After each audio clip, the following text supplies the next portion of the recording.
एक बार की बात है। एक लड़की थी जिसका नाम सारिका था। सारिका 15 साल की लड़की है जो छुट्टियों में अपने गांव दादा दादी के घर घूमने जाती है। सारिका जब अपने दादी के घर पहुंचती है तो उसके दादा दादी अपने पोती से मिलकर बहुत खुश होते हैं, पर ये बात किसी को नहीं पता थी कि जल्दी ही इनकी इस खुशी पर ग्रहण लगने वाला है। सारिका का कुछ दिन तो उसके गांव में बहुत अच्छे से बीता। फिर एक दिन सारिका अपने सहेलियों के साथ गांव के बगीचे में खेल रही थी। सारिका खेलते खेलते आम के पेड़ को देखती है। उसके बाद वो अपने सहेलियों से कहती है, चलो आम तोड़ते हैं। सारिका ढील से आम को तोड़ने की कोशिश करती है और उसका ढील आम पर लग भी जाता है, जिससे आम गिर जाता है। पर आम गिरते हुए थोड़ी दूर मिट्टी में दबे एक पोटली के पास चला जाता है।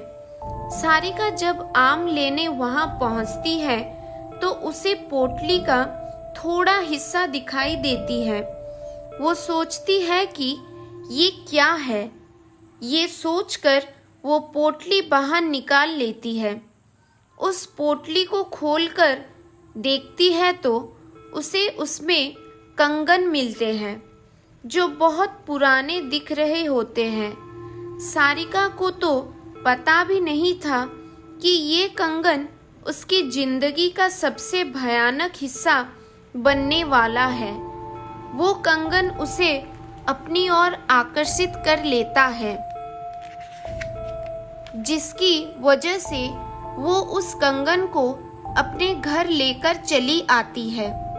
घर आकर वो ये सारी बातें अपनी दादी को बताती है और वो कंगन भी दिखाती है।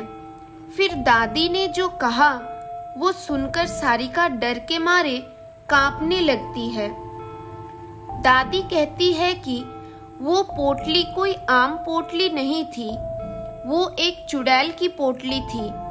तुमने ये कंगन उस पोटली से निकालकर उस चुड़ैल को आजाद कर दिया है।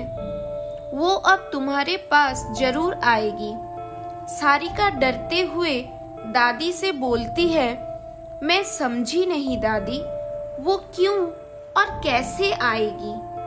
दादी फिर बोलती है, ऐसी ही पोटली में भटकती हुई आत्माओं को कैद करके जमीन में गाड़ा जाता है और तुमने उस पोटली को जमीन से निकाला है और उसका कंगन भी तुम लेकर आ गई हो। तुम इस मनहूस कंगन के साथ उस चुड़ैल को भी अपने पीछे ले आई हो। ऐसी भटकती हुई गुस्सैल चुड़ैल अपना बदला लेती है। वो चुड़ैल भी हमसे अपना बदला लेने जरूर आएगी। सारिका इस बात से डरती तो है, पर उसे ज्यादा यकीन नहीं होता। वो रात में खाना खा के अपने कमरे में जाके सो जाती है। उसी रात को करीब 1 बजे उसके कमरे की लाइट्स जलने बुझने लगती है।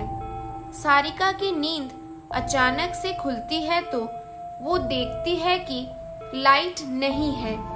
वो अपने बिस्तर के बगल में रखे टेबल पर पानी पीने के लिए मुड़ती है। तभी वो देखती है कि टेबल के पीछे कोने में कोई औरत बैठी है, जिसकी आंखें एकदम लाल है और एकटक उसे ही घूरे जा रही है। सारिका चिल्लाती हुई अपने दादी के पास जाती है, पर दादी के कमरे में दादी उसको नजर नहीं आती। वो बरामदा में जाती है तो दादी उसको जमीन पर गिरी हुई मिलती है। सारिका अपने दादा को खोजने जाती है, पर उसके दादा उसे कहीं नजर नहीं आते। जब वो पूरे घर में अंधेरे में खुद को अकेला पाती है तो डर के मारे बेहोश हो जाती है। सुबह उसकी आंख खुलती है तो उसे अपने दादा दादी उसके सामने दिखते हैं। वो अपने दादी को सारी कहानी बीते रात की बताती है। दादी बोलती है, हम दोनों अपने कमरे में ही थे। दादी सब समझ गई। उन्होंने बोला, ये सब उस चुड़ैल का किया है। वो कंगन उस पोटली में वापस रखना होगा, वरना वो यहाँ से नहीं जाएगी। सारिका बोलती है, चलो ना दादी, अभी कंगन वापस रख के आते हैं। दादी बोलती है, नहीं, उस चुड़ैल से पीछा छुड़ाना है तो तुम्हें अकेले ही, वो भी रात में जाकर उस कंगन को वहां रखना होगा, क्योंकि वो तुम्हारे पीछे है। सारिका हिम्मत करके कहती है, ठीक है, मैं जाऊंगी। दादी ने बोला, ये सब वो चुड़ैल इतनी आसानी से नहीं करने देगी, इसलिए दादी ने उसे रात में जाने से पहले एक मंत्रों से युक्त ताबीज उसके हाथ पर बांध देती है।